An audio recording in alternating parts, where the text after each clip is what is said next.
This is the Glenn Beck Program.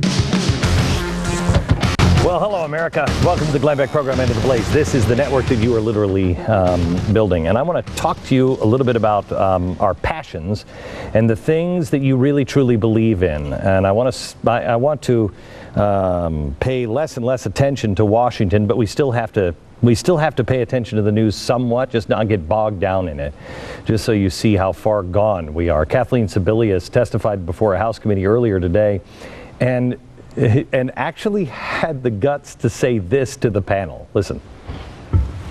Although I would suggest the website has never crashed. It is functional, but at a very slow speed and very low reliability, and has continued to function.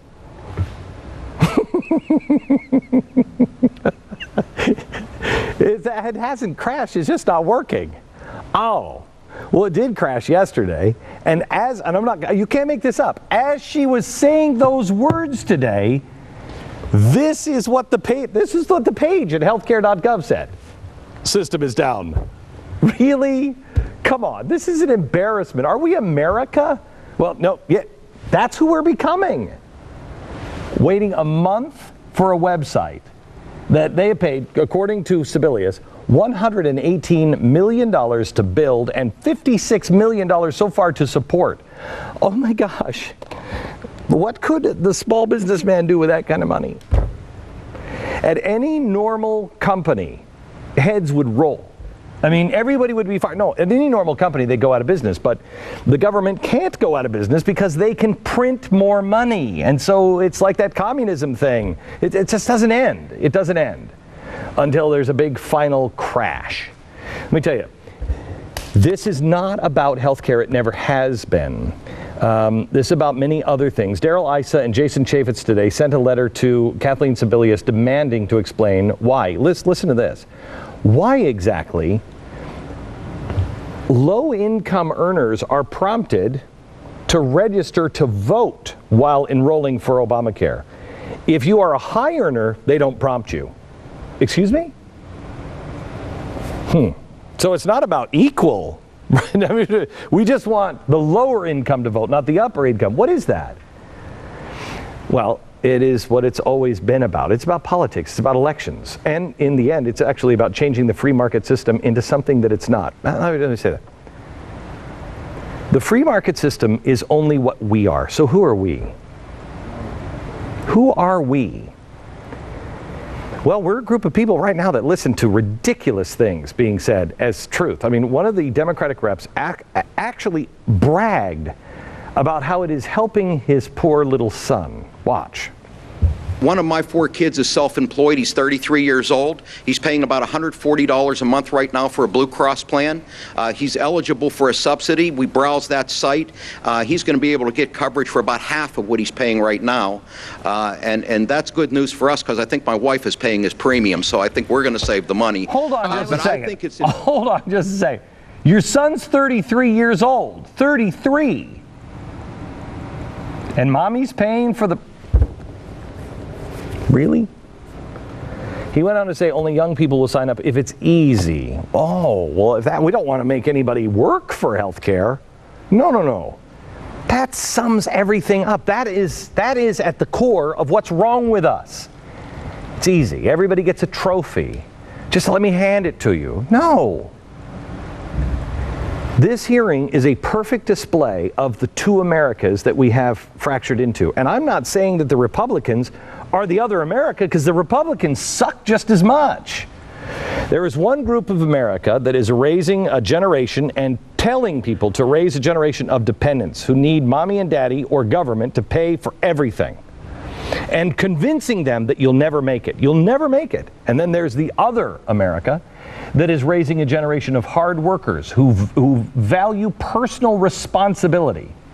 One America is going to college and they are being taught that you are entitled, and they're being ripped off every single day. And then the other doesn't understand entitlement. They work and earn it, and they want to. One America expects everything handed to them. The other goes out and grabs it for themselves and doesn't take it from somebody else, actually works for it. One sees a problem and begs for the government to help. The other just takes care of it, just gets to work solving it. One, I contend, lives in fear of government taking away their welfare, or they just do what somebody else is telling them to do, and the other is fearless and free. The only thing that you have to worry about is if government will take your rights away. Your right to fail, your right to succeed, your right to build it in a different way. Technology is our friend because technology is freeing the world if it's not grabbed away by people who are afraid of losing their power. Tonight's show is about fearless Americans. You can sit here and say you're fearless, but there are things that unless you've really dug into your soul, you are afraid of. And I think the biggest common fear is if somebody really would talk to me, they'll figure out that I'm a fraud, I don't really belong here, or I'm not really as good as everybody says I am, or I'm not the person everybody says I am, but if I look into myself, I'm afraid there's nothing in there. That's a lie. We are no longer the people that built this country. We haven't been for a long time, but we're not the people that built this country unless we start living our dreams. But you have to know what they are first. You weren't born to work someplace. What are you born to do? I want to show you a couple tonight on For the Record. We have a special on Detroit. And I want to show you here a little film about a company that has looked at Detroit, this mess, and said, we can build a company here. Later tonight, For the Record is on the progressive nightmare that is Detroit. Here's a taste of For the Record tonight. Unfortunately, back in the 60s was the experiment for the Model Cities program, which was a federal program. And rather than help Detroit, I think it accelerated the demise of Detroit by funding money into public works projects, public housing, and developments of a sort which really didn't meet the needs of the people. Okay. This is so critical because we've had an experiment with Detroit and it failed, and it started in the 1960s. Now, who wants to start a company there? All the experts will tell you that it's a suicide mission. But there's one guy who found a group of other people just like him who said, you know what, I've got a dream, I know what I want to do, and I think Detroit is not a problem, I think Detroit is an opportunity, not an obituary. Watch. The message is quite simple. It's about a product made in the United States, about product made in America. It's about creating jobs in America. It's about making sure that we bring back and try to bring back the capabilities that have been lost in the United States for many, many years.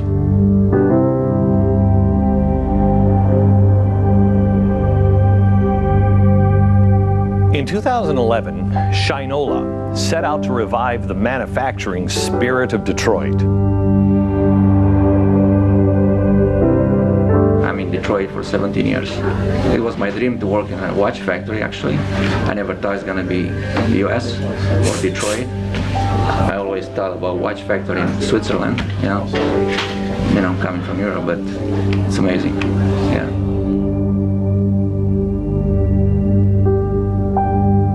The magic happens here. 30,000 square feet of empty space, now transformed into a state-of-the-art watch factory.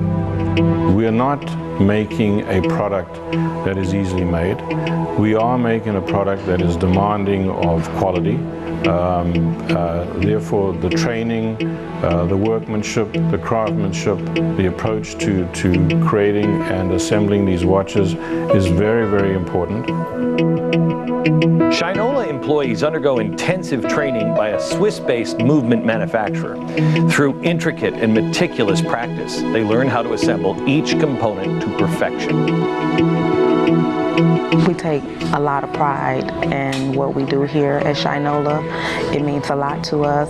It's like a part of us now since we've come to learn how to make the movements and everything. Something that you never would have thought that you would be doing, and have it right here made by Americans that's here in Detroit. I think that's awesome.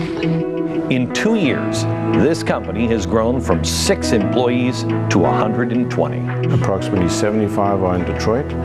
By this time next year, our projections are that we will be at close to 250 people. We're right at the moment conceiving and starting the process of building a small leather goods factory in the same facility on the 5th floor of the Argonaut building. So come this time next year, you will see a watch factory there and a leather factory there. So we can broaden and will broaden our assortment in a very dramatic way. Their current assortment is proudly displayed in 2 flagship stores. This one is located just minutes away from the factory. I've been here from the very beginning, and I feel like I can make a career out of this. It's something I love to do. I plan to retire from Chattanooga because it's like I feel like I'm home. We are great optimists for the city of Detroit. The spirit of the city, of the people you meet, is quite amazing. The idea that they've been knocked down but now are going to get back up on their feet and move forward is prevalent throughout the society. And so for us to be a small part of that is fantastic. One company with a vision to make Detroit the watchmaking capital of America, and the city's tradition of assembling motors doesn't really seem to be dead after all.